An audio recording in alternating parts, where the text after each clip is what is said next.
Today we're going to continue working on these posters in which we use the gradient, solid to transparent, along with the multiply blending mode. So we can see that in these examples right here we've got a nice transition from, in this case, purple to transparent.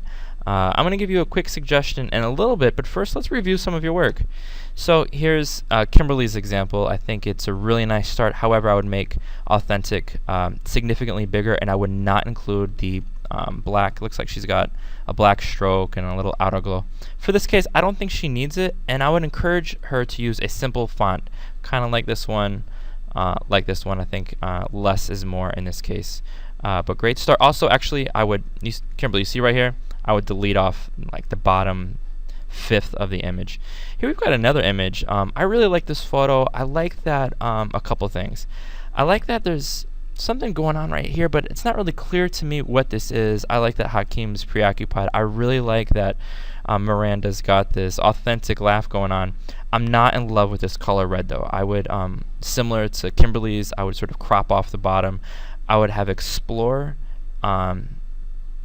capitalize the E, the rest lowercase, in a simple font, kind of like this one. Next step, same thing. We don't need crazy layer styles. Simple white font would be great. You're gonna fix this. To fix text when the leading is kind of crazy, what you're gonna do is you're gonna select it all, press Control A to highlight, and then hold Alt and press the down arrow. Ask Najee if you need help. But I think this is pretty cool, man. I like this one. I don't know who's doing this, but this one looks good. Vision, Sean. So this is a great example of a nice transition using the gradient. Again, I would change Vision to solid white. I would have a simple font, not all uppercase. Laura did a great job with this one. This is a nice example of the rule of thirds. Remember the rule of thirds? I haven't taught it to you yet. We're going to talk about it in another few weeks. I would, however, encourage her to use maybe a darker purple along with solid white text as opposed to the black blossoming. Additionally, I like what she did here by coloring this little flower, whatever it is. I think maybe Hakeem should apply that same technique to whatever this is going on. Next up, I think this is Autumn's. Autumn's, this is great.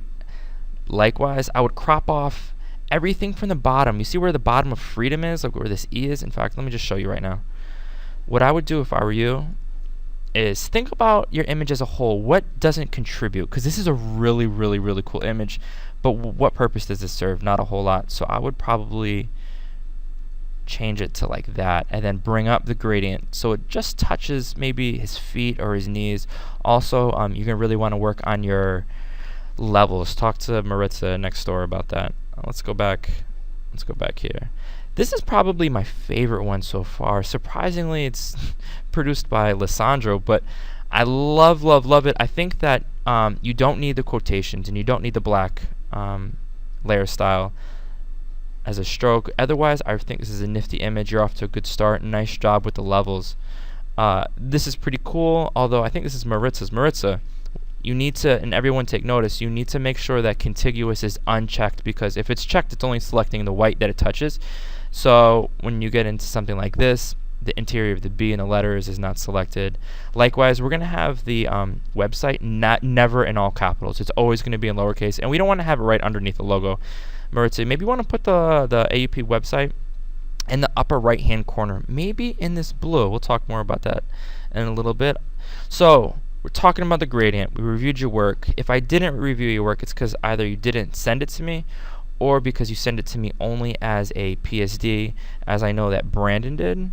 Right here, we sent me that, but his original work is in a PSD, and I know Ebony did.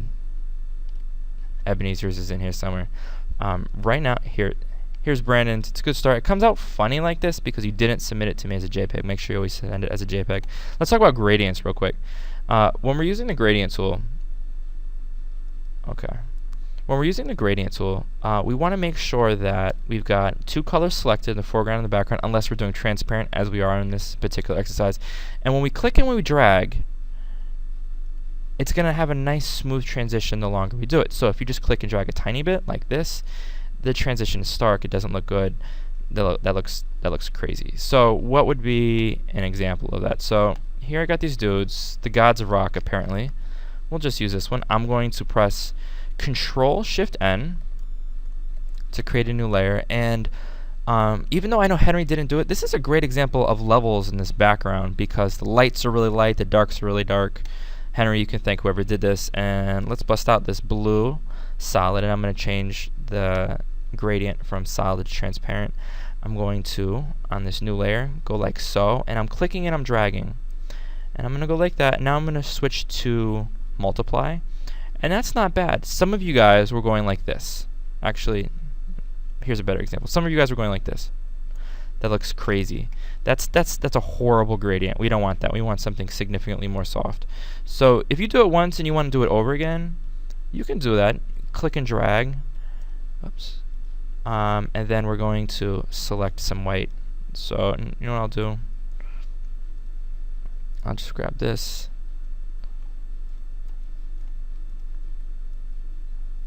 If this was mine, I would crop out this. And I might consider having a poster look like this using this technique. Alright, ladies and gentlemen, if you have any questions, let me know. Good luck. Alright, one more thing, ladies and gentlemen. This is advanced Photoshop, meaning we're really striving for high quality work. And odds are, if you submit multiple images or examples, one of them is going to be better than the other. So if we take a look at this example where Jeffrey submitted multiple variations, you're going to be doing the same thing. So for instance, we've got this image right here.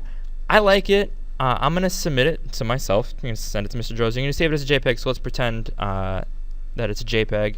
And we might save it instead of Gods of Rock Copy, let's save it as Gods of Rock Blue. And now what I'm going to do is I'm going to hide this layer. I'm going to press Control-Shift-N, new layer. We'll change it now. Let's get a little red action. Gradient. So let's say this is what we're striving for. If you like this, let's save it. File, Save As, JPEG, and instead of, just click on blue, instead of blue, obviously I'm going to change it to red, or for Henry, rojo. Finally, not only are is the color the only variable maybe one we want to work with, but maybe instead of gods we write polytheism. I don't know if I spelled that right, but let's pretend that's what we wanted to add as well. JPEG. Alright. And then poly.